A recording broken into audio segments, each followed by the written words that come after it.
The following is intended for mature audiences only. Discretion is advised.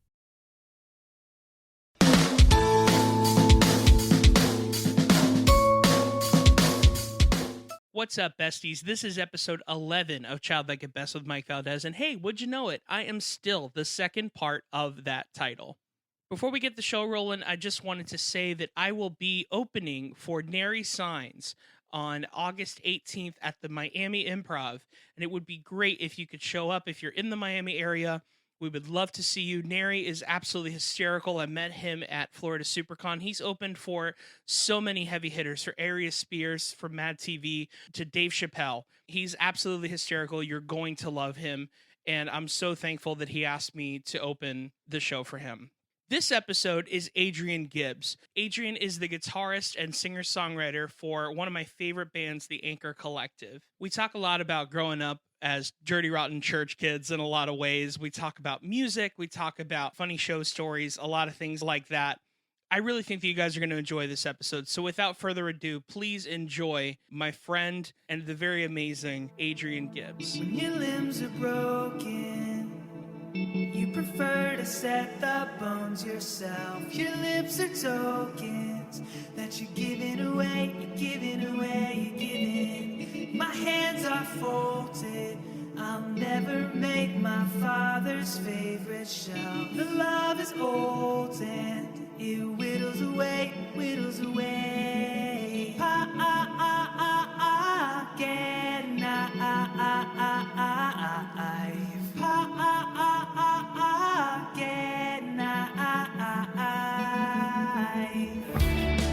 We started.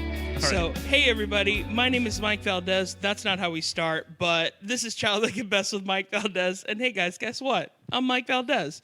Today, I have a very special guest with me, lead singer, guitarist, singer-songwriter, so many different things of the Anchor Collective, Adrian Gibbs. Hey, bud. What's up, man? Not much. How you been? I'm well. Thanks for having me. I'm glad I to be here. haven't seen you in forever. It's been way too long. Yeah. Way too long. I almost want to say that I started this podcast so I can talk to friends that I haven't talked to in so long. Well, if that's the purpose, you did it. You're doing it. Yeah. You got me. It gives us a professional reason to hang out. What a great... Man, dang it. I had been ducking your calls for a really long time. And I was like, no, this could be good for the band. Yeah. It could. It could be. Probably not. I'm just kidding. But... No, I'm just kidding. Yeah. No, dude, it's great to be here. Yeah, man. So before we do anything, the first thing we like to do here at Childlike at Best is we like to take a Flintstones vitamin. The gummy. The gummy vitamins. I'm ready. I'm ready for this. I've been looking forward to this, actually. Really? Yeah, I listened to your show. Okay. Yeah, I'm looking That's forward to it. very kind of you. I've never had the gummies. Okay. I've only ever had the sidewalk chalk. Yeah. They're 20 times better in gummy form. Well, I got Pebbles. There you go. That seems to be the common theme on these podcasts. Dude, I got two. There were two stuck together. I grabbed one, and then I got a twofer. There you go. Can I eat both of them Yes, together? you can. Okay, great. Are you going to eat one too? You know what? I can. I haven't done that in a while. That's weird. Yeah. You just kind of stare at people while they chew on stuff? It's because I ask them a question usually, but Oh, okay. I guess it would be more fair for me to ask you a question While we're we're both Or we'll just smacking into the mics. Exactly, Okay, yeah. all right, ready? Let's do it. So, All right, let's yeah, do here it. we go. I'm ready. So as we're taking these Flintstones vitamins, I shouldn't have had two. can you please tell me about where you grew up? Okay. So I was born in the Bronx. Born in the Bronx. Never say it like that. And then I lived there. Oh, my God. I'm having a rough time right now. You're episode 11, I think, by now. Every time I do this, I'm like, this is a bad idea. Why do I do this? Like now I have pockets of gelatin stuck in my throat. Yeah. This is great. This is a good way to start. Anyway. Definitely choked me out right before the episode. Exactly. Well, there's Good. water next to you. Oh, yeah. Thank you, man. I appreciate it. Okay. So I was born in New York, and then my family moved to kind of outside the city, Westchester, and then lived in New Jersey till I was probably in junior high. Really? Yes. So Holy I lived cow. in the tri-state area, born, brought up, and then in my junior high year, 7th grade, my family moved to the Philippines, and we lived in the Philippines for 3 years. That's crazy. Yep. Now, was this for leisure? Moving? Yeah. No. So this was, my dad started a company, Okay. and it was like a company where he would basically provide curriculum and training for like people overseas who wanted to work in the States. Okay. So he wouldn't like place them, but he would train them, and then they would come in. Okay. And so he basically moved the whole family there because up until then he would go for a week. No, he would go for like 3 and come back for 1. Right. And go for 3, and it was crazy. So we all just up and flew out there, and I lived there for 3 years, dude. I mean, to be honest, it makes a little more sense to just move out there than just see your dad for 1 week. Right. But That was tough. I completely understand where you're coming from in the sense of like everyone I know is here, and now I'm moving to a whole nother country. And Yes. you know, Have you always lived in South Florida? No, not always, but majority of my childhood was in South Florida. Okay. And when I started developing my actual brain, I was in different places. So we have very similar childhoods in that we grew up in conservative Christian homes and things like that. So, you know, I wasn't really allowed much and things like that. Like I went to Christian schools and things like me that. too. Yeah. Did you celebrate Halloween? No, that's the devil's Me birthday. neither. The devil's birthday. That's why. That's why. My parents would never. Yeah, this is the devil's birthday. All things I for it to refuse. be. I'm not gonna wrap him a present. I'm not rapping. I will be darned if I blow out some candles on the devil's birthday. Dude. You know, I did not celebrate Halloween. I was born. I'm 7 years older than my half brother. Okay. And I'm 9 years older than my half sister. Okay. To me, they're my brother and my sister. But if we're course. gonna break it down to semantics, they're my half siblings. Anyway. Yeah, I'm the same way with Okay. my sister. Yeah. Okay, there you go. So I was brought up, could never celebrate Halloween. I had to stand I had to give candy to all of my friends. It was a small neighborhood. It was kind of like this. Yeah. This neighborhood here. Yeah. But it's like where like everyone kind of goes to the same school because Right. you know, but it was also like everyone like walked to school and biked to school. So like this big neighborhood kind of community, it was like this ecosystem where everyone knew everyone, except I was the only. Can I curse? Yes. I was the can do only whatever you want. fucking guy who literally, my friends would just show up and they'd be like, Adrian, they'd pull off their mask. Hey, no, trick or treat. Adrian, what are you doing here? Dude, I got an extra mask. Just throw it on. I'm like, no, it's not the lack of costume. I promise. I can't. It's just a. Yeah. It's the sin. It's the sin. I only remember being able to celebrate Halloween once, and it was when I was 5 or 6, and we were really poor growing up. It was my mom was a single mom till I was about 8, and then I believe I was either 8 or 10, and then my mom got married to my dad now, who is just like how you see it. He's still my dad. He's technically my stepfather, but I see same. him as my dad. Same. You know. There we go. And so I celebrated it once, and I still remember we were so poor that she told me to just put on my karate costume. and she bought me these like 25-cent vampire teeth, and she's like, "You're a vampire that does karate." Dude, shut up right now. Shut up. I was in elementary school, and I found out that they had a Halloween parade. Really? And all the kids in my school would get dressed up. They would go to school in costume. Right. And they would just march around, and you would just look at everyone else's costume. Well, I knew that if I tried to get dressed up as, like, Danny Zuko like I wanted to, Right. my parents would be hip to. They knew what was going on. Of course. But I thought maybe if I played basketball, I was the shortest child in basketball. Yeah. And I said maybe if I just put on my basketball outfit and bring a ball, my parents won't notice. And so I kind of like went out in that. And like, I just, wait a second, I just, Teen Wolf, forget it. Like, stop. And so I basically snuck into it just as the most generic kind of plain Jane, but I was able to walk around with my friends. What kind of kid would you say that you were growing up? Who would you sit next to at the lunch table? That kind of thing. I was the kid who wanted to be Sean Hunter Okay. from Boy Meets World. I like that. All I wanted was to be Sean Hunter. I wanted Right. to be like the cool, funny playboy. Mm-hmm. Was Sean Hunter a playboy? Does that imply sex? He definitely was. Okay, good. Just making sure. There's an episode of dialogue where they're talking about it's the Halloween episode, ironically, and they're like, "Oh, the virgin always dies," and Eric is like, "Well, I'm dead," and then Matthew Lawrence is like, "Well, I'm dead," And then Sean Hunter's like, I'm pretty much as close as you can be to being dead without actually dying. And that is like, whoa, I know way too much about Sean's sex life. Oh, maybe I am just like Sean Hunter. Maybe that was me. No, I wanted to be like Sean Hunter. Yeah. But truly, I was closer to Corey Matthews. I wasn't even as hip as Corey, though. Really? No. Corey's the kind of guy who, like, when he opens his locker, his poster is a picture of celery. Right. So No, I wasn't like that quirky. I wasn't even quirky. I was just like I was an extra. Okay. I was just kind of like I was a theater nerd, and I loved to sing. Mm-hmm. And then I just kind of hung out with.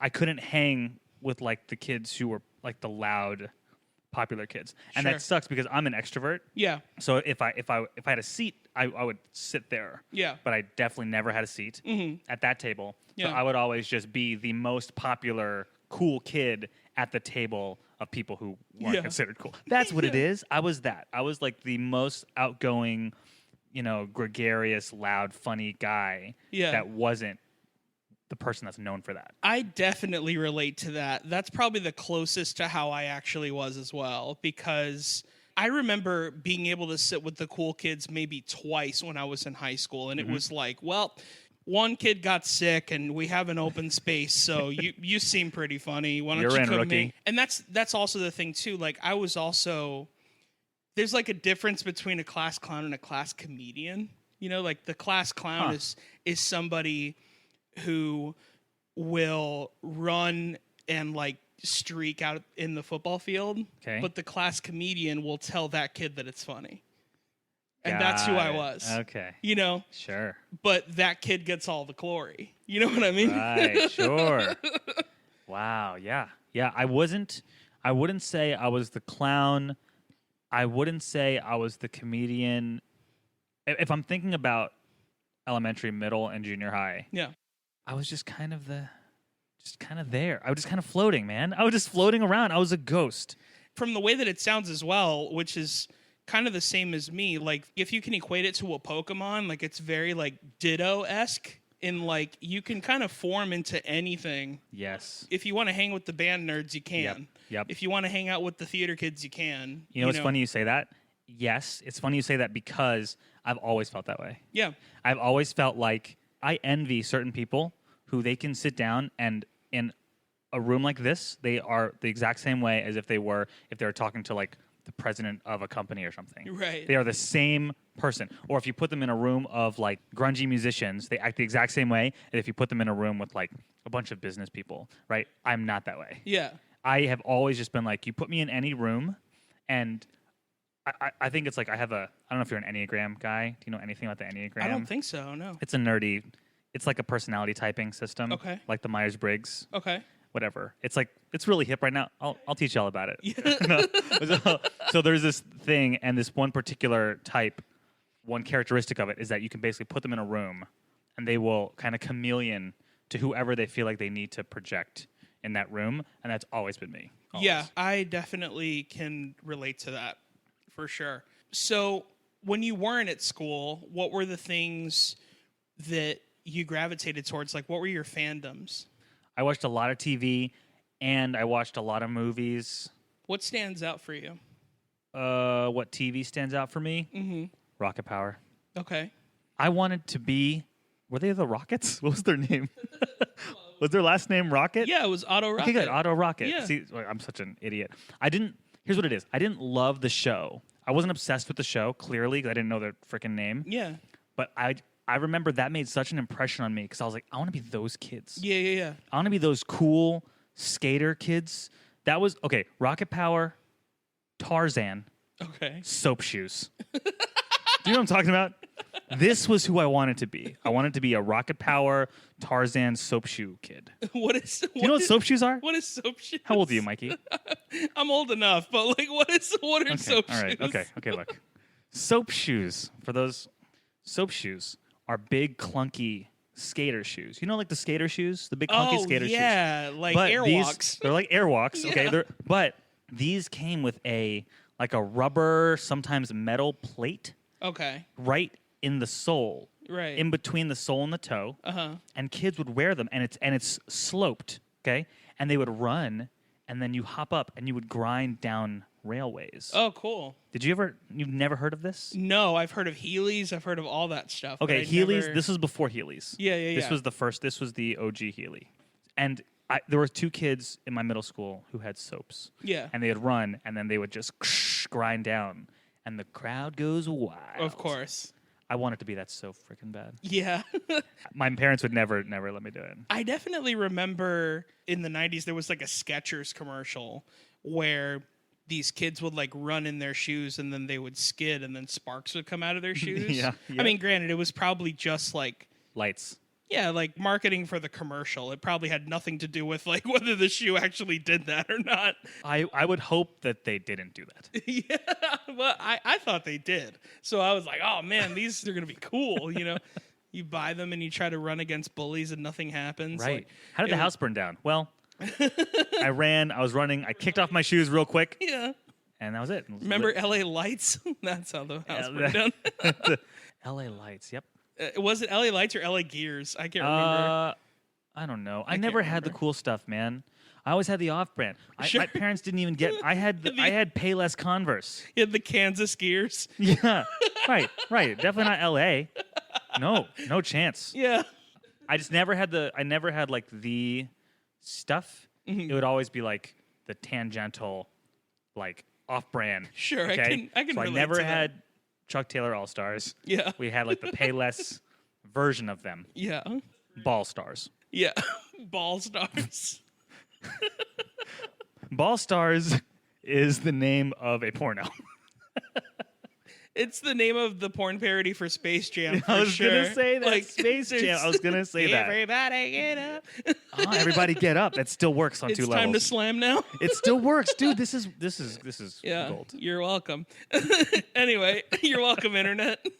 So, something that I've talked a lot about with my guests, I feel like, especially for our generation, there was always a movie that had a talking animal in it that had something to do with our lives that we were obsessed with.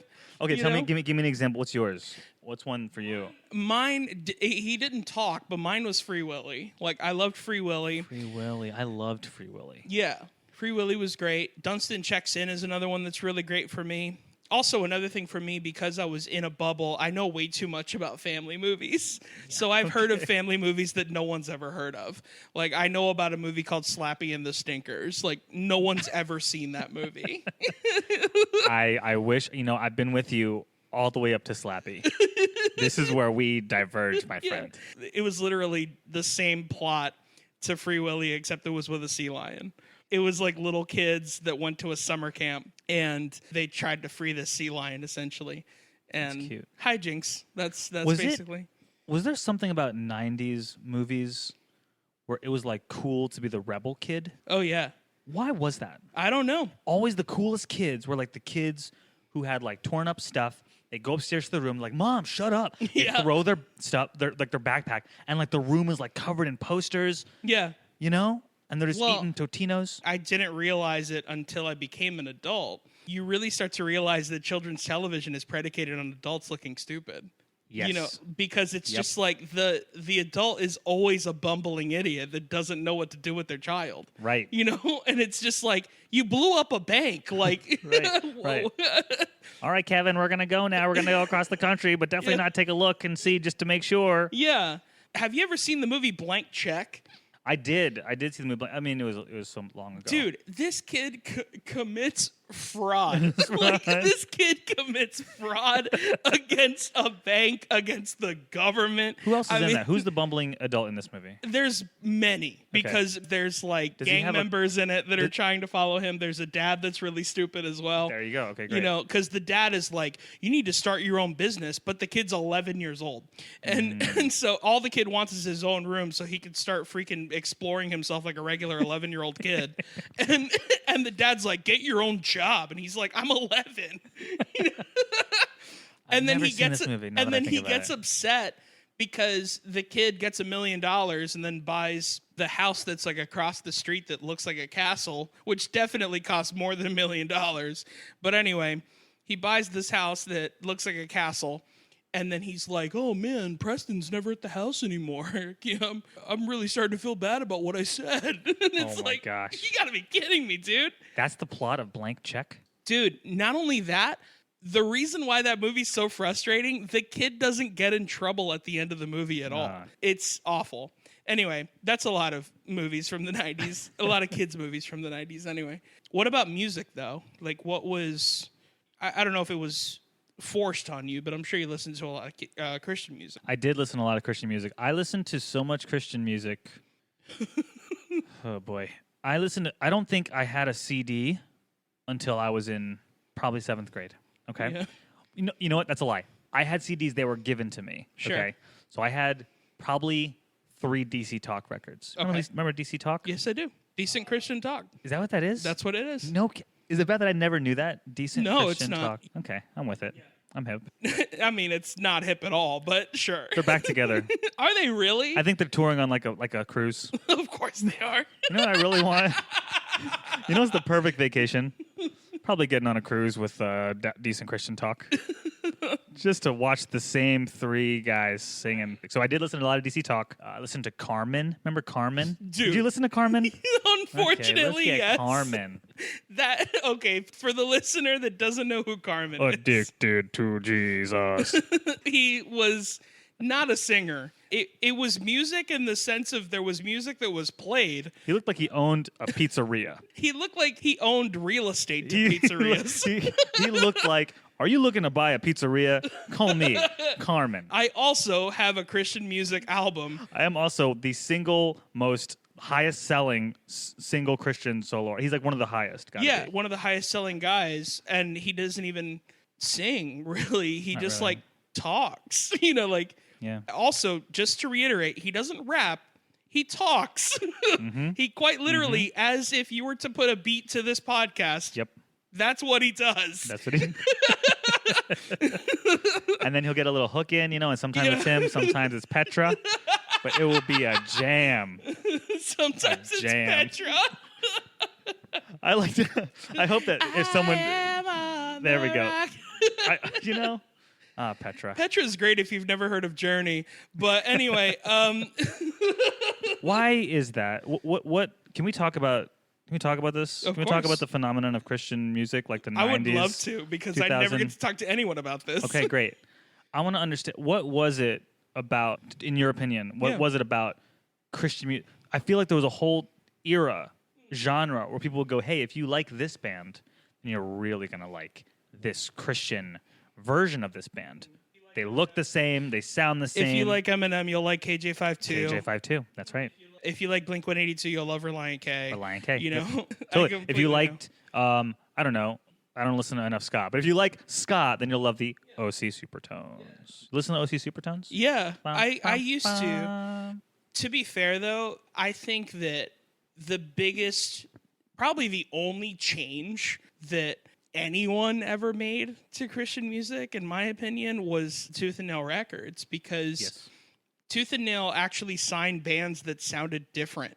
Mm-hmm. And they actually were like, oh, you don't sound like anything. Yep. You're making your own sound, and that's kind of what we're going for. And also, you're also talking about something that we believe in. Yeah. So we're going to go with that. So you have bands like Amber Lynn, Under Oath, Emery, bands like that. Me Without You. Yeah, Me Without You. I think that's when it started to converge. So it's almost like in the, I want to say probably like the 80s and 90s. Yeah. It was like keep Christian music away from, but perfectly mirroring, quote unquote, secular music. Yeah. Right. And then I feel like Tooth and Nail kind of started this movement of like realigning it together. And then almost to a point where I think it's because of Tooth and Nail, now you're going to see bands who aren't Christian at all, or who don't affiliate themselves as Christian, like now they'll be on the same shows and festivals as like bands that are Christian. Of course. You know what I'm saying? Yeah, or even they're on Tooth and Nail. That's right. know? Yeah. Because it shouldn't. It's been talked about before on many different podcasts, but like something that's really annoying about, I used to like it when I was a kid, I guess, but I just didn't know any better. But the older that I've gotten, I started to realize that it's actually true. Like when bands are like, the only reason why we do this is because of Jesus Christ and all this stuff, like And it's okay if you write music about Jesus because that's who you are and things like that. But just imagine like if a band was like, listen, the only reason why we do this is because we're vegan. we just want to make sure that everyone that listens to our music knows that we're vegan. Yep. And we don't eat anything but vegetables. And that's all we want everyone to know is that we're vegan. It would be so annoying if any band did that. Yeah. So just look at it from another light. If it was something else, like if it was like, oh, we just love black T-shirts, that's the reason why we write music, because we love black T-shirts. Yeah. Yeah. I think there's something to that. I think that I think it's very indicative of maybe the Christian evangelical mindset. Yeah. Where it's like, if you call yourself a Christian, then nothing in your life is more important than calling yourself a Christian. Right. Nothing. Like your whole identity, you are no longer yourself. Like you become like this thing, It's like, hey, it's almost like a gang, or it's like you're not, it's like you're not you anymore. Like right. You're the sharks. You know what I'm saying? And, right. And then you snap and you dance. Yeah. And then Bernardo gets killed.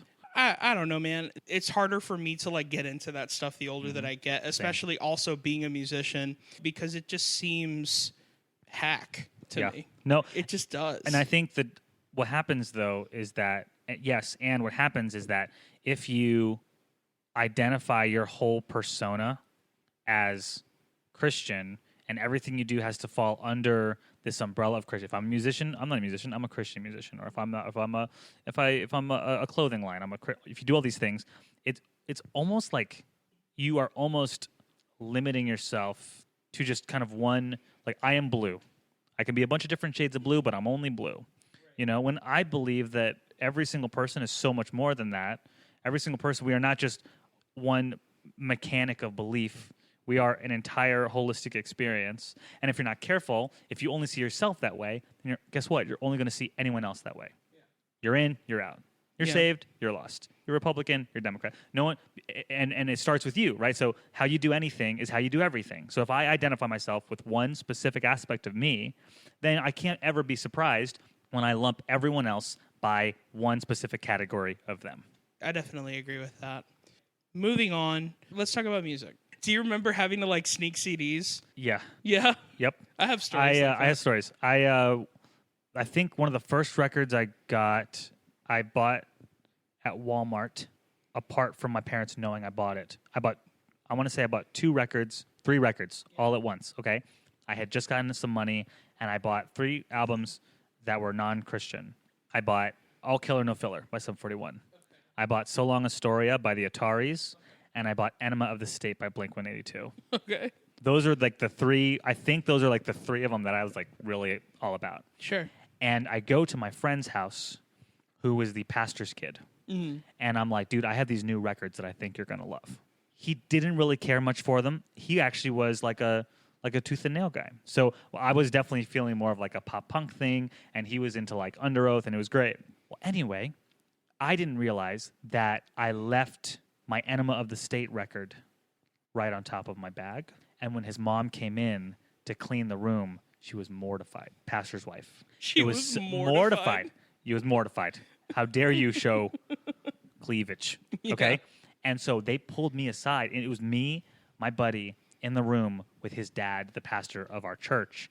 And he's like, this is unacceptable. This is unbelievable. I can't believe you have this. I don't want this in my home. I'm going to inform your dad. We're going to let you stay here for the rest of the weekend, but you're not getting the CD back. Right. The best part is he kept the CD. Of course. So he's been jamming to that record. That's really funny. I was devastated because it was like legit Christian guilt. I'm like of course. Crying. I felt so bad. I loved the music. Obviously the album cover didn't hurt my feelings, you know what I'm saying? But it wasn't because I wasn't like, oh look, it's a record with a booby person on it. Yeah. A booby person. That's my adjective. You're booby. A booby person. That's a real booby person. They're called women. Yeah. Is that it? Oh shoot. I've been calling them wrong. I've been calling them booby things. I've been calling them booby things for years. And so I cry, I feel so bad, guilt, shame. I go back to my buddy's room. We're like kind of processing, like, wow, I can't believe this happened. And his older sister comes in and is like, I have that record. So, isn't that crazy? In fact, I got it at Target, and mine's uncensored. Yeah. So you guys went into her room, and you're like, so here's your holiday. It's not right. That was it. I want it to be... I wanted to be Tom DeLonge real bad. Really? Real bad. I really did. No, and then I wanted to be Mark Hoppus. Sure. Because that's when he made it cool to play bass and sing. Oh, yeah. He was the first one to me that it was cool to play bass and sing. Yeah. I mean, there was Sting. Were you going to say Sting? No. Who were you going to say? I was going to make this stupid Christian joke and be like, mine was the lead singer of Skillet. Oh, yeah. The guy that probably doesn't play Skillet. bass at all. No, man. The guy that he just wears yellow pants. The guy that wears yellow pants and definitely has bass in the tracks because he probably doesn't play bass live. Skillet's great, man. Somebody made a great joke. They're every Christian's favorite secular band, which is a great joke. So that's a really funny story, man. There was a time during that era when it was like Blink-182 did it, and then everyone of that genre was like, we're going to make sex jokes on our albums too. And Simple Plan came out with an album, No Helmets, No Pads, Just Balls. Just Balls. I had that record too. Right. And it's them with all of the bridesmaids at a wedding, and all the bridesmaids are taking their pants down on the front cover. Do you remember that this? what that was? That's 100% what the album cover is. Is it bad that I don't remember that? Oh, I do, because I remember. I'm sure you do. I remember Mikey studying D. it, and I remember getting in trouble for it. Studying it. Is that what you called it? I'll just say this: I was a dick. I was addicted to that album cover. That's great. When I want it. I love it. That's a really good album, dude. It is a good album, man. Yeah. So just to go into our next bit here, do you remember any kind of like toy commercials or product placement commercials that you remember that are still in your craw? You know what? I can't think of a specific toy commercial, but I can think of a specific toy franchise, and it was the Batman Forever toy line. Yeah, I do remember that. They're like, stick these toys in the freezer, and then they get the masks. That is something they would do, right? Yeah. Oh, that is some classic. That's classic stuff. Mr. Freeze changes color when he's cold. Yeah. Oh no, Batman's here. Make sure he's in the freezer, though. You're on ice. Yeah. Accessories sold separately, batteries not included. Yeah. That's so accurate. I loved Batman Forever. Yeah. I loved that movie. Yeah. Not to be confused with Batman and Robin, which I did not like. Yeah, that's Bat Nipples and Bat Credit Card. Right? I would say, Batman Forever was also Bat Nipples. Right. But Bat Credit Card is Batman very much Batman and Robin. Yeah. They both had bat nipples, though. Yeah. Let the record show there was nipples on both. Yeah, Schumacher was very into the bat nipples thing. Really into nipples. Yeah. I remember I found a video of like the best moments of Batman and Robin. Yeah. And it was a supercut. And it was just like, everybody chill, you know? And then it was just multiple cutbacks to them just like hiking up their pants. And it'd just be like, package. Yeah. Butt cheeks. Zoop, whoosh. Yeah, it was very sexualized. I remember that for sure. I'm like, this is some like BDSM. Yeah, it's some very, deep-rooted very BDSM stuff happening. Yeah, for sure. I definitely remember that. Another thing I remember, one of the reasons why I love that movie was because a huge celebrity crush of mine was Alicia Silverstone when I was a kid. Okay. I had a crush on Nicole Kidman, so I really? feel it, yeah. Okay, there you go. Was it because of it was Forever? I had never seen her until Forever. Yeah. And then she awoken something in me. Yeah. I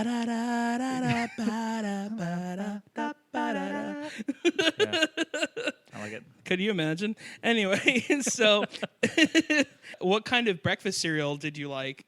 I was a Corn Pops guy. Yeah? Gotta have my Pops. Yeah, gotta have my Pops. I gotta have my Pops. I loved Corn Pops. Obsessed with Corn Pops. And then I became obsessed with Oreo O's. Okay. They stopped making them. And now they make them again? Yeah, they make them again. I know there was a time when they stopped making them. There were some really weird cereals that came out. They had like a Pop-Tart cereal. Yeah. Do Did you ever have it? We reviewed it Really? on episode 2. Oh my gosh, Pop-Tart cereal. They had Pop-Tart cereal. Yep. They had a Rice Krispie Treats cereal. I don't know if that's still going on. Yeah, it's available in certain places. I saw someone with it, I think at a Target recently. But yeah, I remember liking that when I was a kid. Okay, what was your cereal? That's a good question. I think I really liked Christmas Rice Krispies, which was... Rice Krispies. Yeah, Rice Krispies. Why did they call it Rice Krispies? That would have been amazing. They should have called it Riced Krispies. Riced. Yeah, Christ is risen me's. That's the Easter lineup. That's the after. Easter. Christ They're is all just risen pastels. Christ risen me. me's. Christ risen me. Snap, crackle, and save us from hell. You know, it's funny that you say that. I think my favorite cereal was Rice Krispies Treats. I think that was my favorite. Yeah? And my favorite seasonal was Christmas Rice Krispies. Was it because they were sweet? Yeah. Ah, because normally they're not. Exactly. You have to put spoons of sugar. Exactly. Which I did, buddy boy. You better believe it. Exactly. So much sugar. And my favorite limited edition cereal, like those cereals that they make specifically for movies, was definitely a cereal called Mud and Bugs. It was a promotional cereal they made for The Lion King. Really? Do you remember this? No. Mud and Bugs. Yeah. It had Simba and Timon and Pumbaa on the box. Okay. And it came with basically Cocoa Pebbles and marshmallow bugs. Cool. But yeah, those were some of my favorites. Did you have a limited edition like movie cereal? No. No, you don't remember? I was really thinking. I wanted to be there with you. I wanted to yes and you. Yeah. I know you're an improv guy. I wanted to. Okay. I couldn't think of it. No, man. I was into like the Reese's Puffs. That's not Sure. special. It's special in a lot of people's hearts. It was real special in my heart. Yeah. Reese's Puffs. Reese's Puffs are great. And they always had these commercials where people would eat them and they always had these like romantic fantasies about them while they were eating. They were like, oh man, these are so good. Reese's Puffs. Like, Yeah. it was either like a drug or they were having a sexual awakening. It Reese's Puffs. Dude, Puffs. Yeah. They were puffing something. That's what I get it. Yeah. I'm hip. I'm with it. Did you like Cinnamon Toast Crunch? Do you like Cinnamon Toast Crunch? I like it every now and again. You can say no. Sometimes, no, I do like Okay. it. It's just a very like. Plain I Jane? have to be in the mood for it. Okay, sure. Because it's so 0 to 60. Yes, totally. You know? It's like nothing, and then it's a cavity. Exactly. If you drink the milk at the end, is always the best part, in my opinion, with Cinnamon Toast Crunch specifically. Yeah. Okay, right? Would you agree? I definitely agree. I want to tell you that there is a coffee shop that sells a coffee drink that if you drink it, it harkens back to the milk from That's Cinnamon awesome. Toast Crunch. If you go, there's a coffee shop in Fort Lauderdale. Are they millionaires? Well, I don't think they've tapped into this. They haven't like flagged it. Okay, so Wells, it's called Wells Coffee. Yeah. It's in Fort Lauderdale. It's outstanding. Probably the best roaster down here, in my opinion. This is something as well that a lot of our listeners don't know. Adrian Gibbs knows too much about coffee. I know way too much about coffee. So if he's recommending coffee, whatever he's saying is accurate. Yes, thank you. And this isn't even like a plain coffee. This is like a specialty drink, which normally I'm like coffee black or espresso black with milk or something. I'm right? the same, yeah. So this coffee is called a horchata, and I couldn't tell you what it is. I wish I could have told you what it was. Otherwise, I would have been prepared for this. Sure. But if you go and ask for horchata and like get an espresso shot or two, so it feels like you taste coffee. Yeah. But when you drink it, you feel like you're drinking the milk from a Cinnamon Toast Crunch. That's awesome. I love it. You can get it hot. You can get it cold. I definitely need to go there now. You need to do it I definitely need We'll to go together. Yeah, we will. right now. For sure. All right. Well, we're back, guys. Anyway. That was great. Oh, what a great time. That was great. Man, That was so good. It tasted like what I said, right? That one time? It tasted just like what you said. What I said about half an hour ago? Yeah. Exactly. Yeah. Can you imagine if we got there in 35 minutes? That's true. So we're going to go into our next bit, which is I like to review cereal with my guests. And I usually like to review a cereal that I feel has something to do with my guest in some way, shape, or form. So I spoke with my sponsors over at FunkO. Now, by sponsor, I mean I like them and I buy all their products. And by spoke to, I mean I tweeted them repeatedly and they never got back to me. So what I got for you... You're sponsoring them. Right, I'm sponsoring them. I love it. What I got for you, Adrian Gibbs, is FunkO brand Ian Malcolm No cereal. way. So it is from Jurassic Park. This is great. Isn't it? Yeah. I love it. Yeah. I love it. Now, the reason why I got this for you is because you remind me a lot of Jeff Goldblum in that movie, in that you're just like super smart, but you're just like so freaking sexy at the same time. You know, like So you're like super smart, but I'm also really aroused. exactly. Oh man. Yes. You're also just the kind of guy that's like, why would you build the theme park with dinosaurs? That's stupid. Like, voice you of just, reason. You just seem like that kind of I a hang person. the lampshade. Thank you. Exactly. So that's why I chose this cereal for you. Plus, I feel like you're the closest that I'll ever get to actually meeting Jeff Goldblum. So, Well, you just made my year. so I'm How gonna. are we gonna do this? Do we eat this now? Yeah, That's what we're doing. We will. I'm gonna Okay. open this box. Okay. And I'm going to pour it into my Reptar cereal bowl. Okay. And I'm going to try to mic it so all of the ASMR weirdos can make it their ringtone and loop it or whatever the Can weird I thing do is. like a play-by-play as you're doing it? If you want to. In like ASMR fashion? If you'd like. Okay, great. And now Mike Valdes is opening the box slowly, peeling it open. He folds back the flaps and he slowly peels open the plastic. It's pouring. Those are very black. They are so black. Dude. Those are black. As coal. Those are like Wesley Snipes black.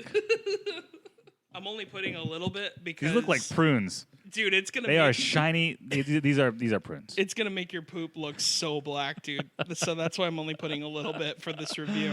You have heard this show before, but just to reiterate it to our listeners, it would be fun for us to review this cereal. But what would be more fun is for us to review this cereal as Dr. Ian Malcolm. So I'm going to play some Jurassic Park music. Oh no! And whenever you're ready, I don't think it's going to be that I difficult. don't for really you. have a Jeff Goldblum joke. I don't know. I think you kind of already have it in a lot of weird So ways. can I just talk about it? If you want to. Great. Whenever you're ready. All right. Well, I'm gonna eat some. He's black and shiny. It's very interesting. If you look, it's kind of reflective. I'm gonna try to have some of these now. Let's see if I can taste it. Oh, it's almost like almost there's a sweetness to it. There's like a small sweetness. And as I continue to chew, I'm getting almost like is that banana? That's a banana. By God, it's a banana. That's all I got. It's good enough for me. This is actually really good. Yeah, Dr. Ian Have you Malcolm, had ladies these? and gentlemen. Dude, at this point, I've done this so many times, and all these cereals taste exactly the same. But I will say this, though. It makes it a lot more fun for this kind of a podcast because it makes it more fun for me to be like, oh, this reminds me of you because of this. And, we kind of have like more fun with it. I love it. And also just I love the bit of being able to review the cereal as the character on the box. Like, Yes. that's really funny to me. You've done, I want to say I've seen you create a podcast, one or two in the past. Yeah. I feel like this one is the most true to you. Yeah. If someone's like, hey, Mikey Valdes, what do you think his podcast is about? Probably eating gummies and cereal. and talking about it in character. Yep, that's it. That's probably it. I nailed it, yeah. Yeah. It's perfect. Yeah, I mean, there's a lot of layers to me. And I've done a few different ones. Like I used to have a podcast that I did with my buddy, Jerry Lopez, who's a singer-songwriter. And Is that Netflix and chill? we did Netflix and Chill. Yep. And that was where we just did like commentaries for movies that were on Netflix. And Yep. we just like made fun of all the crappy Can you tell that movies. I'm a fan of yours? Yeah. I can follow your tell. career, clearly. You're trying to do one. I am now. trying to do one. I am trying to do one, and it hasn't gone live. How did you find out? I found out through Instagram. Dang it, man. Yeah. I grabbed the Instagram handle because I didn't want anyone else to have it. Yeah. And then, so it's a podcast. We're still in like pre-production. Yeah. Which is code for I'm lining up the interview. Sure. You don't have to talk about it. We got to have you on at some Yeah. point, I think. So the podcast is, it's called Dirty Rotten Church Kids. Okay. And I think it's kind of like this. It's kind of talking about life on the other side of the evangelical bubble. Exactly. You know what I mean? And I think what it is that I feel like there are certain things, for the first time in a long time, I feel like I'm at a place mentally and spiritually and emotionally that songs actually aren't enough to convey where I'm at. Isn't that weird? Because people write music as a means to express themselves, and I feel like I almost want to do this podcast because there are things that just don't match in metronome, and they don't fit in a stanza. They don't sing very well, and so only way to do it is just to riff about it like this. I completely understand what you mean. It's one of the reasons why I started doing stand-up, and it's one of the reasons why I started doing this as well, because it's a different side of you that other people just don't get to see. Mm-hmm. And for me, like just to get back to where we were, Yeah. I'm the kind of person who if you put me in a room of different people, I will not be myself because I feel like I have to step into a persona. Sure. So like if I go to like if I'm playing with a bunch of musicians, my first instinct is like I need to act like a fucking musician. I have to act like cool and introverted and quiet, and I'm not really that way unless I feel uncomfortable or something. And so if I'm not careful, I can I can express myself in a way that I look back and I'm like, I'm not even being me, man. I'm not even being myself, you know? And I think the idea is, and I think the hope of the Church Kids podcast is that it's me and Josh Link, who you know, my best bud. I think the hope is that it's a place where we can be as close to ourselves as we would be. Of course. And I think I've gotten a lot of people who they just want to talk to you about this very thing. You know, people who come from the background that we come from, a very like kind of a rigid, conservative Christian background, you know, and then they like grow out of it, and then they like look around for the first time. Yeah. And you're like, oh, there's a lot more happening. And then you can, once you're out of it, then you can kind of look back and kind of talk about it. There's something that is a little frustrating, and I'll talk about it with you because it's something that I haven't really been able to talk about with many people. There's something about me, especially as a comic, that is very frustrating because I'm basically an anomaly. You know, are you a clean comic? The church wouldn't see me as one. Got it. Yep. But the world does. Yep.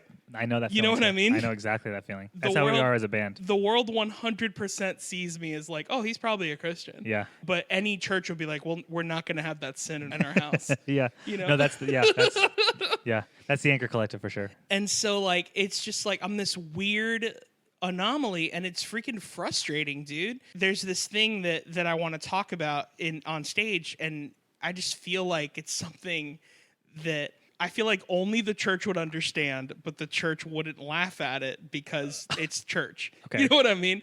And it's, why is it that most of when you're a kid, it's like, don't have sex, don't have sex, don't have sex, don't have sex.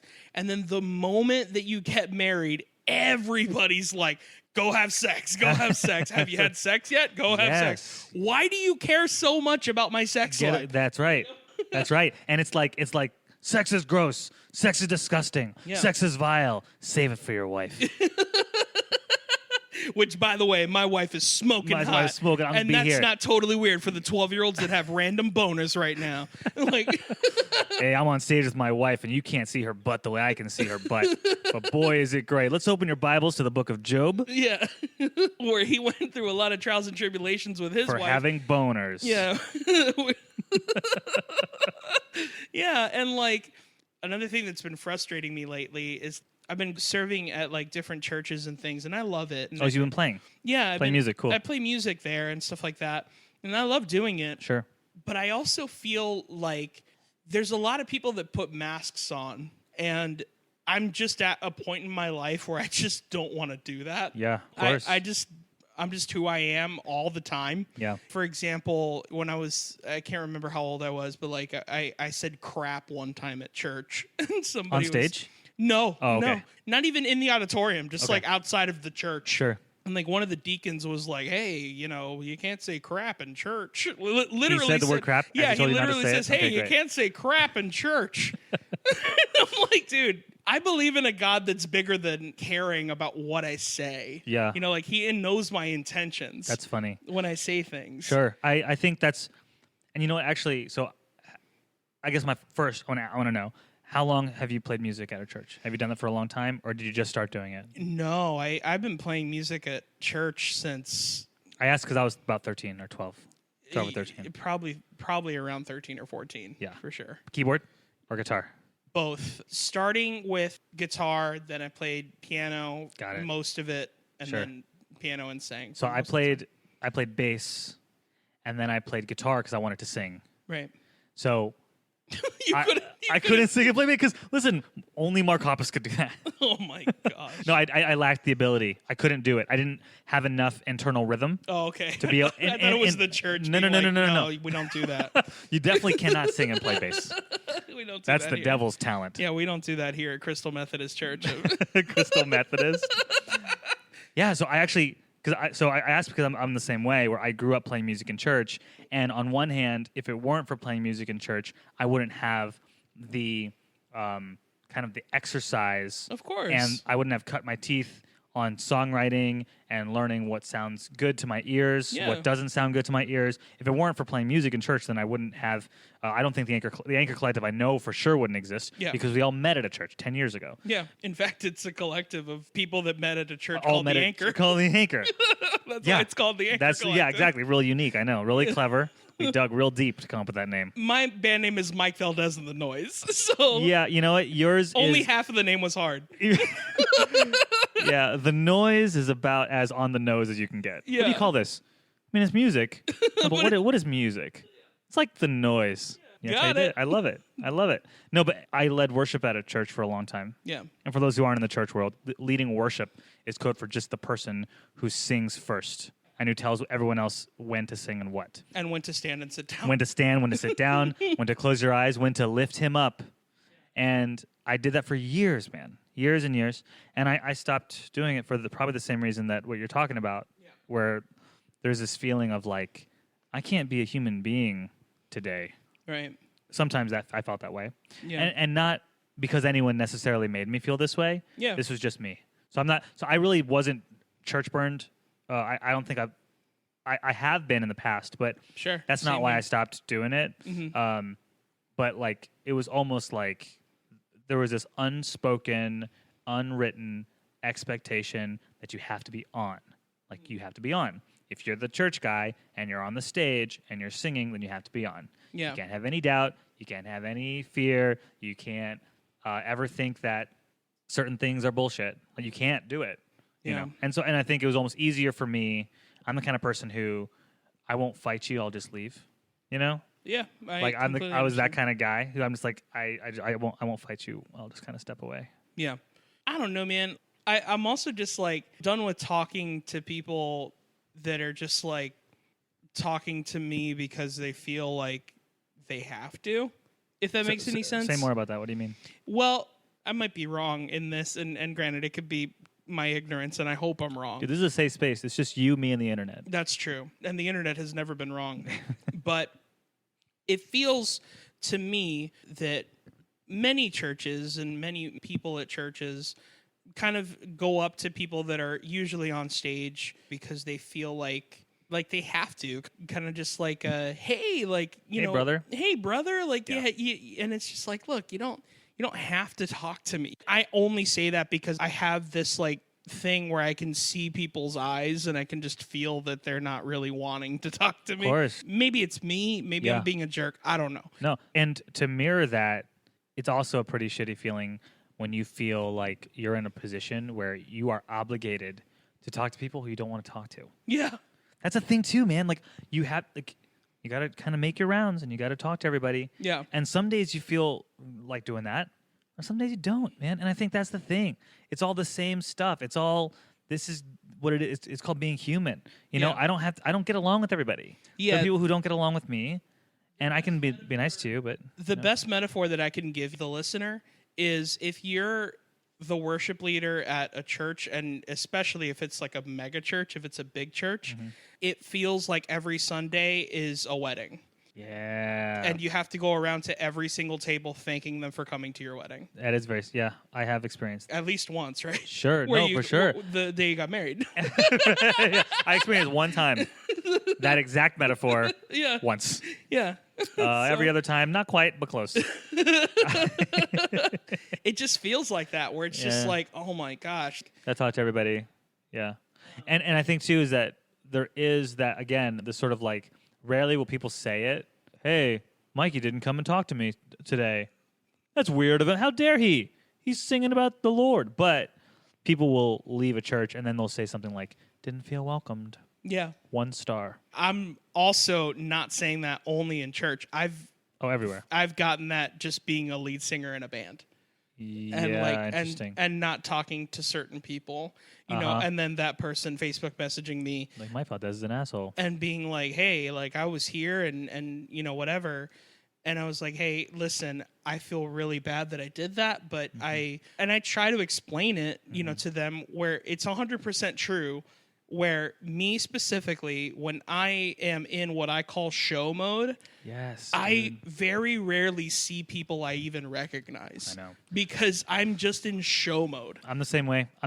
All I care about is let's do this show so we can leave and go to Denny's, and that's it. Right. You know, I'll like, relax when I'm away. I'll relax when I'm down. at Denny's. That's You know, I'll relax when I'm at Denny's. That's No, the it's freaking true. next Mike Valdes and the Noise t-shirt. I'll relax when I'm at Denny's. I'll relax when I'm at At Denny's. 2 Mike a.m. Valdes and the Noise. And it's just a plate of just flaccid eggs. Exactly. You know what? I'm exactly the same way. Yeah. I will talk to people, and like my wife will come to a show, or back when I worked at a church, she would come to the church, and she'd be like, I almost can't talk to you until after, and sometimes not even until in the car leaving, because you're not there. Like your body is there, but your eyes are looking right, glazed over, right through me. past I can't people. help it. Yeah. I hate it that I do that. I hate that I do that too. I will talk to somebody, and I know that I have like these shifty freaking eyes, and I'm looking around. I'm looking at stuff that needs to get picked up. I'm looking at people that I was supposed to connect with but didn't. It's like this weird thing, and I hate that I do that. I envy people who they have so practiced the skill of being 100% present Yeah. all the time.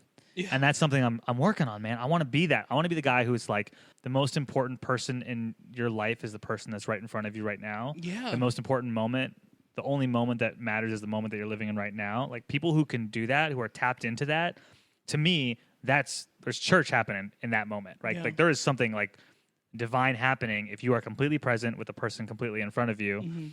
And how crazy is it that when you're like playing music at a church, you're not doing that. Of course. You're glazing. You're looking right through the person. And that's with shows too, though. You know, it's not just church. It's with shows. everything. Yeah.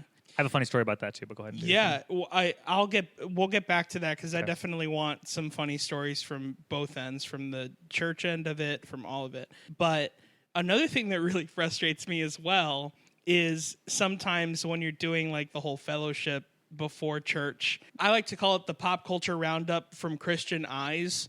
So they'll talk about the episode of Game of Thrones, but they'll also talk about what they struggled with about it sexually or with sins. Hey, did you guys watch Game of Thrones? Yeah, a lot of nudity. A lot of nudity. Like, yeah, Graham, I saw the episode. There was also a title card that said strong graphic nudity before the episode. Lots of sex. Yeah. LOS, right? A little square right there. Not to mention 500 other episodes before the one that I just saw last night. Right. That's so true.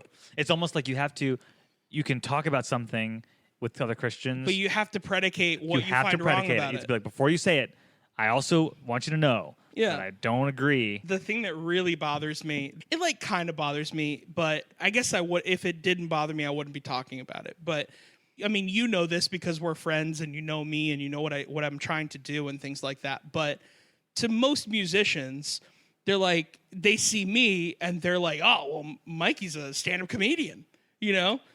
He's a funny musician.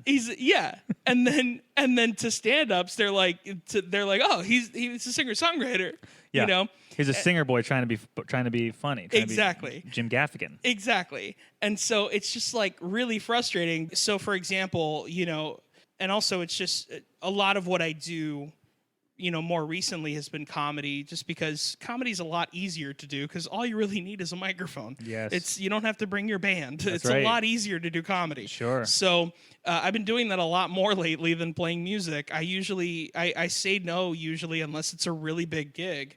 So a lot of people at church will talk to me about comedy. but they always predicate it. And I'm like, dude, you don't have to predicate things. No. Like, you don't have to tell me, No. oh, you know who's really funny? I mean, he curses a lot, but Dane Cook, he's so great. Like, I'm like, do you not realize that I know what comedy is? Right. Like, I didn't get into comedy because I listened to Mike Warnke or like some other Christian comedian that no one knows. Sure. You know, like What is it about that? Why do you think that if I'm talking to you about something, I have to predicate it with, well, it's like, I don't agree with the sinful part of it or whatever they call it. I think it's because they're trying to cover their butt. They're trying to cover their butt from you judging who they are. So it's almost like a perception thing. I need you to see me a certain way. To be fair, they're doing that because they've been burned in the past. What they don't know is that I would never do that. Yes. That's true. And I imagine if you don't know who's going to look at you differently, yeah, I have no way of knowing that if I tell you I watch Game of Thrones, I don't know whether you're going to go and be like, he can't hang out. I can't hang out with him. Yeah. Or so I guess it is safer to always be on. Yeah. To always have your guard up, to always be defensive, to always let everyone know that you're only, I guess you always have to be like over explicit with everybody because you never know who is going to judge you. That's so interesting. To be fair, for me specifically, I've also gotten to a point in my life where I've gotten mature enough in my age and in my Christianity and in my spirituality where I don't really care what you think about me anymore. If you don't want to hang out with me because I watch Game of Thrones or I don't or whatever, I've got plenty of friends. You know what I mean? Like, I'll be fine. I mostly hang out by myself anyway. It's not a huge deal. It's just me and boxes of cereal. Exactly. That's all I need. That's all I need. FunkO will never let me down. It's true. But anyway, tell me some funny stories about my shifty eyes after a show. I do have a story about that. If you want to hear really? a story. Yeah, please do. I'll tell you a story. So I play in a band called the Anchor Collective. We've been best friends for about 10 years. Yeah. But we didn't start playing music until 2014. And we played at a festival called Audio Feed Music Festival. It's in Illinois, a few hours outside of Chicago. And it kind of like came up out of the ashes of what was Cornerstone. Yeah. So a lot of the same people and a lot of the same ethos. Really, it's more, I think, there's a culture and there's an ethos that was Cornerstone. Audio Feed is kind of honoring, and Yeah. So it's definitely not Cornerstone in a lot of ways. I've never been to Cornerstone, but I know enough about it and I've heard enough about it. But it's its own thing, and it's great. Actually, I love it. We went and we played with a friend of mine, a dear friend of mine. His name is Kevin Shalarith. He had a slot at Audio Feed, and he asked us if we wanted to be his band. And so we jumped at the opportunity because it meant that we could basically play up to Audio Feed and back, and we'd be with him the whole time. And he basically was like, in exchange for playing with me as my band, you can basically play all those shows with me all the way up to Audio Feed. And so we played all the way up to Audio Feed. We played the set with him, and then he actually, it's like, first thing in the morning, a sign-up sheet goes up. Anyone can sign up for like a 20-minute slot at any time of the day. So there's like always music in between acts, in between like main headline stages. It's these little pop-up things. And so we got on that impromptu playlist, and then we played our little set as the Anchor Collective, and it went really well. Good. And we finished playing, and we wrap up, and I am in full post-show mode.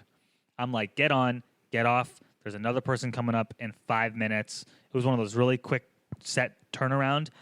And this guy like saunters up to me. He had been watching our set. Comes up, he's like, hey, you guys sounded pretty good. I'm like, yeah, thanks. Okay, great. He's like, yeah, you guys like kind of remind me of like Little Tybee, but like you guys are kind of cool, Like, okay, cool, man. And I just kind of, I feel bad. I'm like shifty eyeing all over the place. I'm talking to him over my shoulder, like it's a jerk. It's a terrible thing to do. Yeah. I was not present. I was not looking at him as a human being. Yeah. I'm looking through him to my pedal board that I got to pack up. Right? Yeah. And all of a sudden, I like look out of the corner of my eye, and Josh Link, who's in the band, and Chris Rosser, who's in the band, they like suddenly go like, look like they've seen a ghost or something. They like stiffen up. They like beeline over to me, and the guy reaches out to me. He goes, "Hey, my name's Matt. I'm like, hey. And they're like, yeah, we know who you are. You're Matt Goldman, who is the producer for The Chariot and so many other bands from Under Oath and Glow in the Dark Studios. And not to name drop, but it was just a classic example. And we ended up having a cool conversation once I knew who he was and they knew who he was. And we just talked about music and it was cool. But it was such an example of me not being present, me totally just like being in a tizzy. And because of it, you can completely miss out on the person in front of you. And imagine if I treated every single person that was talking to me as if they were all a freaking legendary producer. You know? How different would that experience be? Let me tell you a little bit of a different story, same kind of thing with Shifty Eyes and, not really Shifty Eyes because I was just like just had my head in the game like kind of thing. And you just weren't present. Exactly. Yeah. It was for the last music video that I did for Cool with the Jonas Brothers. And we were which I saw that one. Yeah. Great job. Thanks, dude. We did this scene at a pool and I played this pool boy and it's super hot, so that's already part of it, in a lot of different ways. And we get to my scene where all the dollies and all the different cameras are basically like set up to like come towards me and kind of swoop up, towards me and then go to the band and these beautiful shots that the director had. So the director's like telling me what to do and like where my marks are and things like that. So I'm standing in the shade doing my thing. There's a lot of different people. There's extras. There's all kinds of people. I do my thing. It's maybe like take 2 or something like that. I walk over and the assistant director and the director are like, man, Mike, you're doing really well. This is really great. You're doing, whatever. And I'm like, okay, great. This is good. And this girl comes up to me and she's like, hey, you're really great. You're really funny. I like what you're doing. And I go, oh, thanks, whatever. And, I noticed that she was like, like an attractive blonde girl, whatever. But I was just like, had my head in the game. Turns out it took me 6 hours to realize that was Sophie Turner. Oh, boy. You blew it. Yeah. You blew it. I had no freaking clue. You're dead forever. I had no clue because I was in show mode. Yep. So, hey, person that Facebook messaged me, I'm sorry, but I also didn't notice someone who was on Game of Thrones. Right. So. And I will say, I know there's a lot of sex, but despite all the sex, Sophie Turner is great. But that's crazy. But yeah, you can be so in the future that you're not even present and you're missing people. These are human people. And sometimes they can be frickin' Sophie Turner. Yeah. Or sometimes they can just be like another person who's just as great as Sophie Turner. Yeah. Who just hasn't been on Game of Thrones. Honestly, if I knew it was her or not, 100% it probably wouldn't have gone further than it did. I probably just would have been... You weren't going to ride a tandem bicycle with her afterwards. Yeah, exactly. Like, she's happily married. She's fine. It probably would have been a relatively similar exchange. Mm-hmm. I'm just trying to say that that's how I act when I have those kinds of moments, you know, where I just don't notice anyone. It doesn't matter who you are. And also, to be fair, that also goes to show that it, like, almost made me respect her a little bit more. Because she was willing to go to a person who had nothing to offer her. Exactly. Just to show kindness. Yeah, just to Don't show you kindness. Love that? Yeah. Oh my gosh. And it made me respect her way more, because she had no reason to have to tell me that. Yep. And she did. Yep, she didn't owe you anything. Exactly. Anyway, you've done shows with the Anchor Collective. You have 2 albums out, right? Yes. What are one was Atlas an EP what else? one was an EP called the Homeward EP, which is very much a church record. Yeah. And then our LP, which is called Atlas. Yeah. Just for any listener who's listening that has never heard of the Anchor Collective, what are a couple of songs, 2 or 3 songs that you would say that they would need to listen to really understand the Anchor Collective? Oh, ones that are songs that okay. Yeah. Probably all three are going to be from Atlas. I would say Pocket Knife is one for sure. I would probably say Lionheart, and I would say Ghost. Okay. Those are the 3 titles. Those are really good. I definitely like Pocket Knife a We lot. we met at an Anchor. We played a show together. That's how I met you. Yeah, Do you remember that? I do. There was like 7 bands on the bill. Yeah, Way too many bands. yeah. The sweet spot is Which is funny that you 3 say or 4, that by the way. because I like to call Anchor Collective too many people. We're gonna get a T-shirt. It just says the Anchor Collective. You scratch it out, and it Yeah. just says too many people. Too many people. Definitely too many people in the band. The joke that I tell whenever, because Rosser and I, we hang out every once in a while with a whole bunch of people on Sundays. I always make the joke where I'm like, I would offer to play keyboards for the band, but I would just feel really awkward being the 14th member of your band. So We have way too many people. yeah. Oh my gosh, way too many people. There's like, how many times have you played a show where not everyone fit on the stage? Almost every show. Almost Not every show, right? Because both due to the You played Madison Square Garden once too, not, right? not enough people. Not enough. They had to roll out a bunch of extra stage. Yeah. It's a combination of both. We are a 6-person band, And you have a lot of gear. We have too. a lot of gear, and due to the size of our band, Yeah. all of our stages are itty bitty stages. Yeah, which is that's- fun. But dude, I don't think we've ever fit on a stage. I think it's always been like 3 up on the stage and then 3 on the floor. Yeah. Almost always. Almost always. That's so funny. Yep. Do you have any funny stories from like playing live shows with the Anchor Collective? We played so many shows. We've played some amazing shows. We've played whack shows. Yeah. And then we played shows. We played a show in a grilled cheese restaurant once. Did you really? Nice. You know when you think you've played everywhere? And Yeah. people go, we'll play anywhere. We actually will play anywhere. Yeah. know what I'm saying? You really start to realize that a show could be anywhere when you become a stand-up comedian. Oh, yeah. What's the weirdest venue you played? Oh, dude. A laundromat. No way. Yeah. But that's probably cool.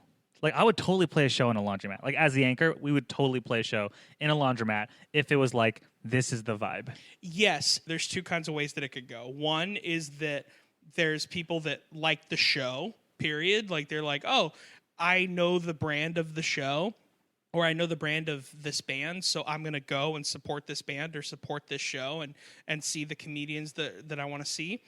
Or you just perform for people doing their laundry. And that's Which one was the one that you did? That's the What most was miserable experience of all time. What was your situation?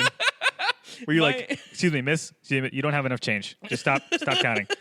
Just stop. I'm trying to get through my bit. Yeah. I'm like, You can't afford it. like, Your socks are going to stay dirty. oh yeah, I'm like trying to talk about Full House, and people are trying to separate their coloreds and their whites. You know.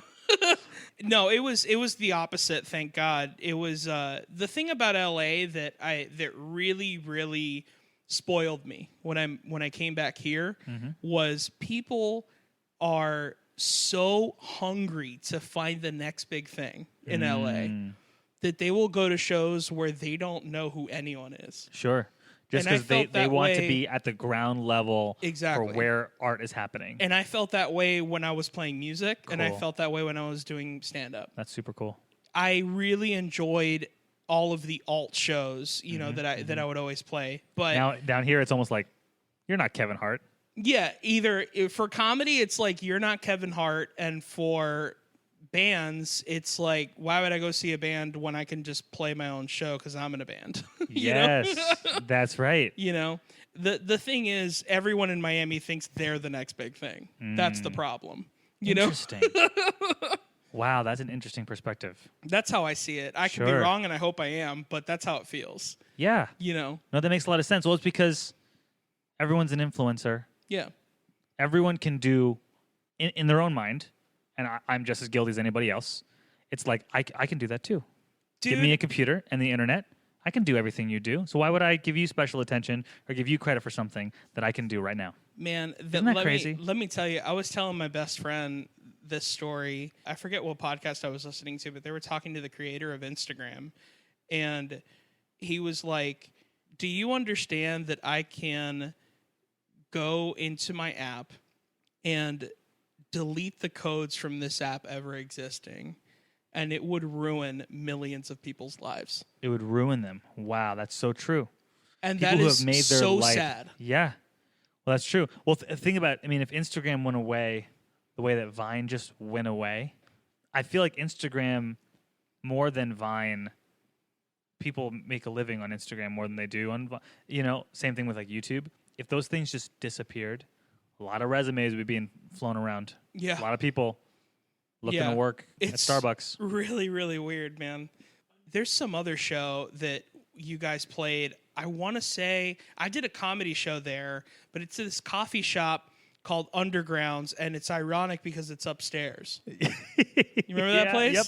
And Undergrounds. and it looks Overground. like it looks like the place where they hit Anne Frank. You know, like legit. It looks like it. Like that offends me. I can't believe you would say that. Does it? Yeah. I am part Anne Frank.